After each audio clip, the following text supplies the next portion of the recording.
welcome to the shop, and welcome to this, the first video of the build of the MAXI CNC Router, which is going to be a full size, just over half a sheet size, which is 4 foot by 5 foot in this case, as it's about the biggest thing I can get in my shop, other than moving some of the other equipment out. And this is the biggest CNC router that you could probably reasonably build using ball screws. Now I've got 95% of the parts here on the bench. All the stepper motors and drivers here, and also power supplies. I'm putting 2 power supplies in. Spindle and VFD driver. And of course, underneath here is the aluminium extruded gantry. These boxes here contain the linear square rails for all axes, and ball screws. And like I say, the longest ball screws here are 1500, 5 foot long. You wouldn't want to go any longer than that. Okay? There's technical reasons why, but we'll get more into that later on through the build. I like my machines on wheels, so I've got a pair of solid type wheels that don't turn, and a pair of lock-in wheels that do turn. That's the system I always find works for me in my shop. Each one of these wheels is capable of 100 kilos of weight. 400 kilos, it's not going to be that.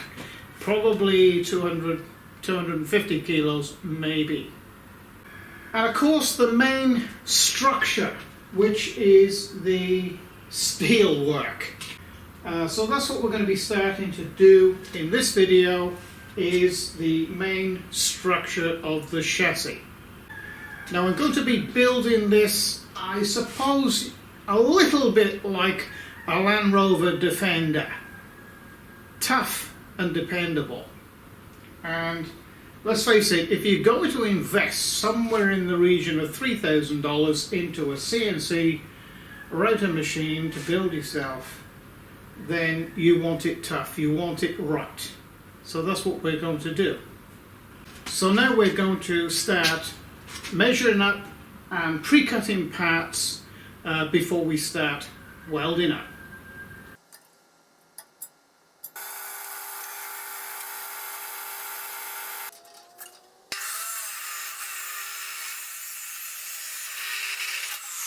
Just a little tip when you're working with RHS. There's a seam weld here.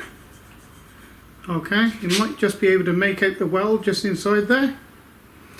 So it's slightly, very, very slightly risen there. So you need to face this away from any material that you're going to, sort of mate to it, because it might, hold it up a little bit. So just turn the seam away from a mating surface. Okay, this is a bit heavy. It's about 25 kilos. Now, why I brought this up to show you is there's the seam in this case, and there's the weld. You can make out the weld there. Unfortunately, I'm going to have to face this down because, let's get this off my shoulder, there it is. Because you don't want to go drilling and tapping through a weld, because you could end up busting your tap off. Because when they seam weld it, it changes the structure of the steel at the weld, and it could harden it. You could have problems when you've got to tap a thread in it, or even drill a hole in it. It has happened to me.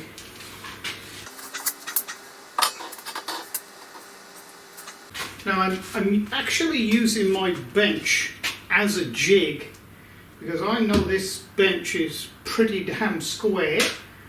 Now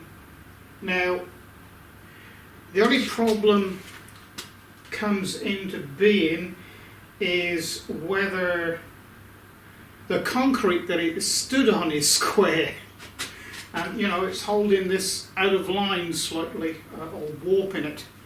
That's the only concern I've got. So, but we can correct that, and I will show you how to do that. Now, in between here, that's the important measurement. I'm looking for 1220.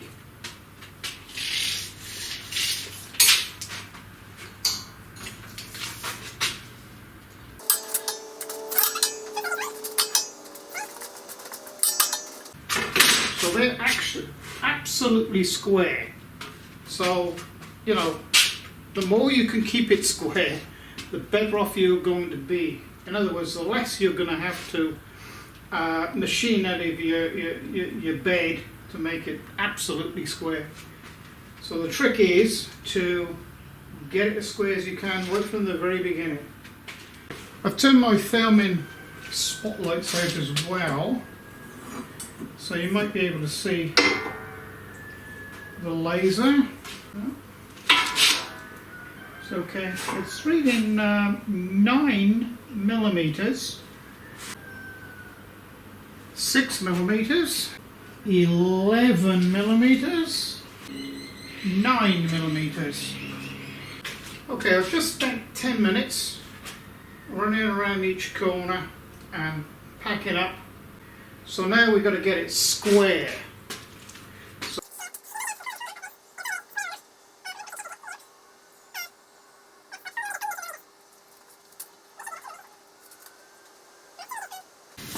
Okay, so that means this corner is too far forward that way. So this corner's got to be pushed back that way, and this has got to stay still.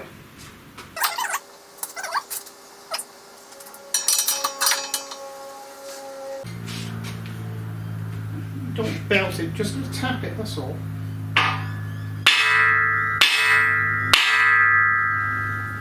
That should be it.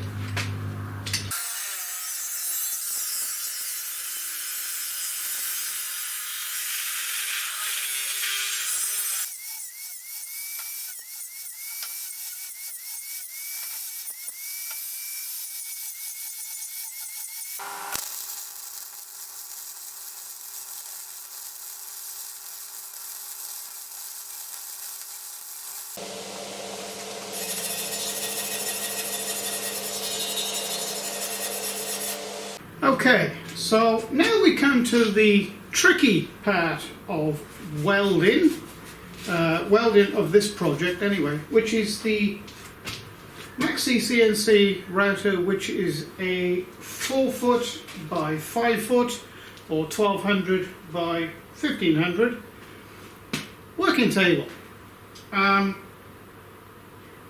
So what I need to do now is fully weld around each one of these chassis members then to this Y-axis chassis rail. Now I have to weld it and keep it absolutely 90 degrees. Now I've got a lot of clamps on it, which is going to help. And at the moment it is exactly 90 degrees. Now what I intend to do is put 4 tacks around each joint then, both sides. I'm just going to work on one side first, then the other side. But as you tack weld it and the weld cools, it may tend to pull it one direction or the other. So we're going to have to watch that.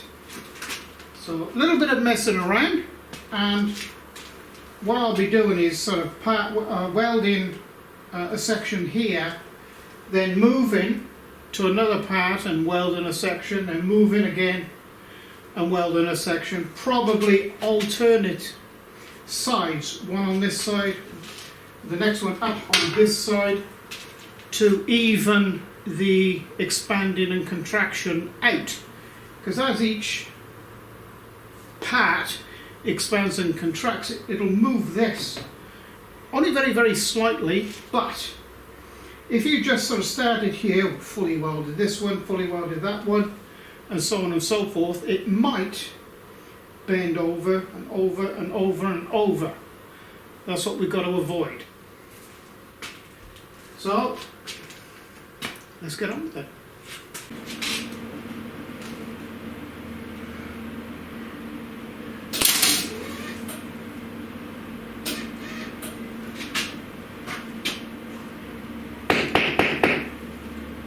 I think I just ran out of wire. I haven't run out of wire at all, but you can see what's happened here. A nice big tangle. What has happened, I think, that for some reason or other it got a little bit hard for the motor, feed motor here, to push the wire up through, and of course this thing just kept on pushing it through, and it just got coiled up here. So now I've got to undo all this, cut that off, pull it out of the sleeve there, and rethread it back up. This sometimes happens, rarely, but you've seen it happen live.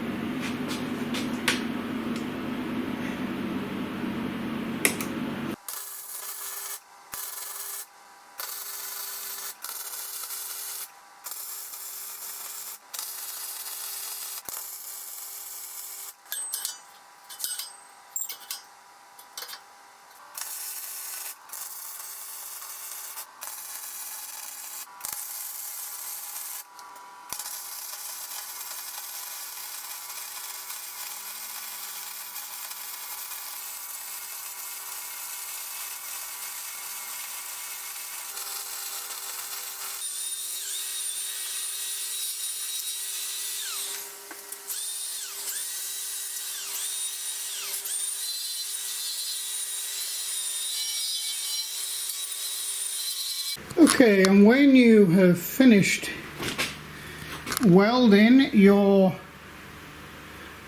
MAXI chassis up,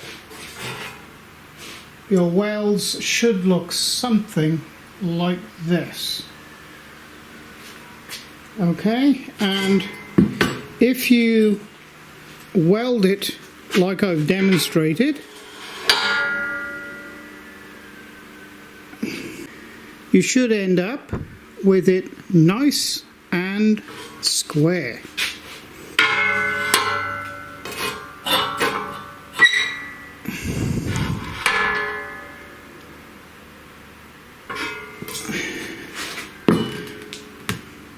Check the other side. Of course, I'm going in at a little bit of an angle because I can't get this right up in there, so got no option but to go in a slight angle.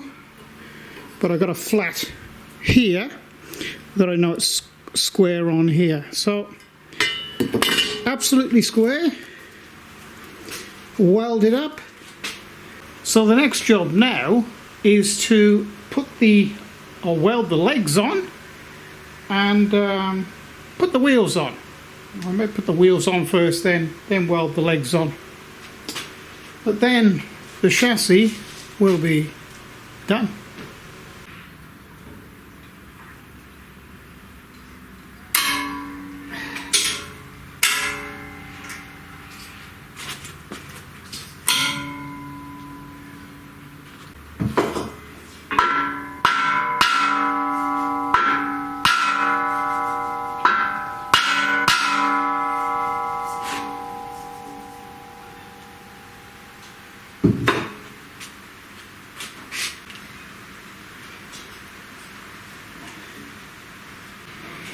Okay, I'll bring you in for a bit of a closer look at that so you can see what I mean by extending this out to the full 100mm.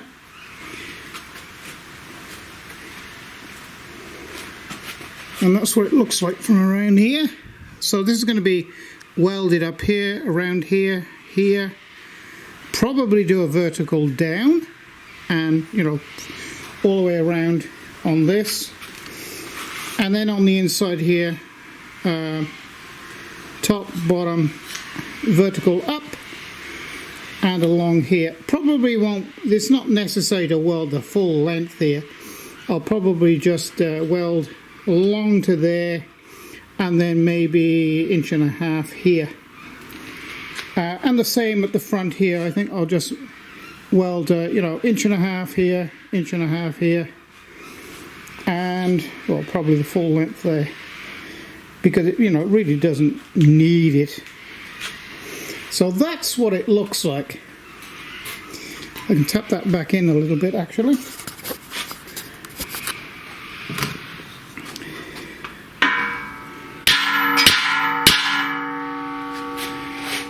That's better.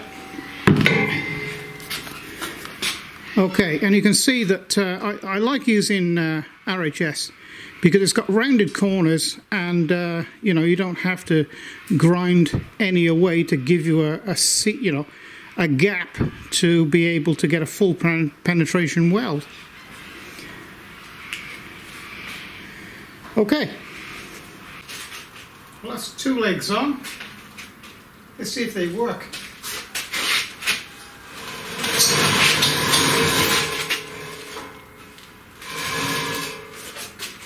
This thing's getting really heavy.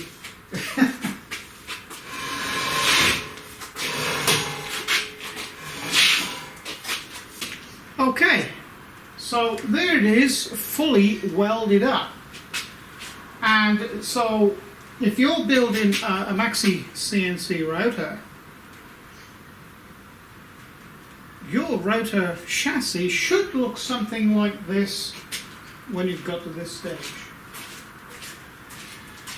I've got steer wheels that actually lock. Not only do they lock from turning, but they lock in a position that they can't turn bodily as well. But it makes it completely maneuverable.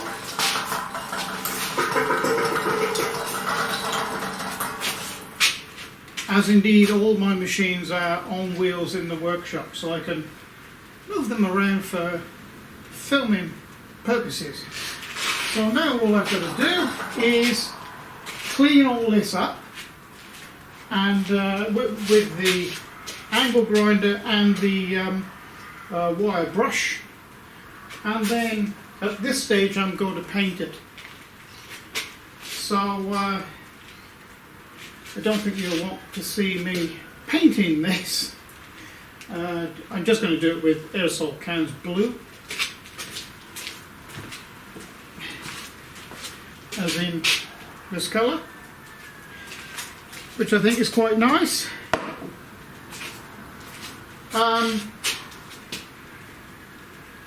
So there you are. Now this so far is about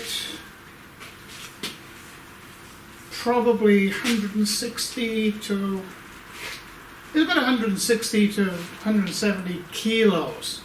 It is heavier than I imagined, but it is absolutely solid. It is more solid, I suppose, than well, you know, if you buy one in like a kit form with extruded aluminium main parts, well, this is 10 times stiffer, and that's what you want in a CNC router. You need it to be stiff and stable.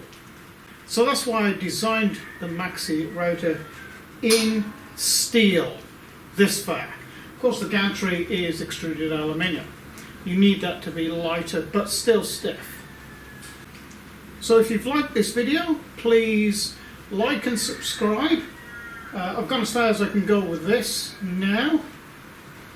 And just to remind you that the drawings and all the specifications and all the pricing and where I bought my parts from for this build is on my Patron pages. The link to my Patron page is below this video in the description area.